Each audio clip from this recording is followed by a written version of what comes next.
How do you reset a Samsung phone that is locked and won't turn off? For whatever reason, you have to reset your phone. You've lost your PIN pattern or password or whatever reason, and you try to turn the phone off.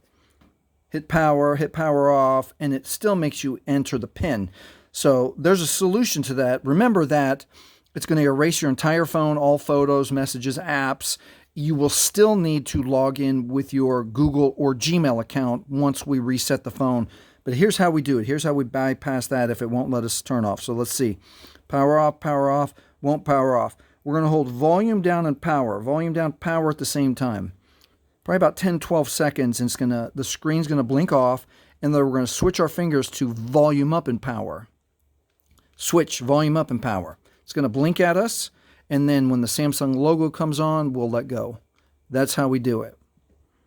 Now we're waiting for the Android recovery menu, and at the Android recovery menu, it'll give us the option to the wipe data factory reset. Scroll down with volume. There's the warning, pause here, that reminds you that you'll need your Google information. And we'll press OK. And then one more time, wipe all user data. This cannot be undone. Let's use volume, scroll down once, factory data reset, and we'll press OK with power.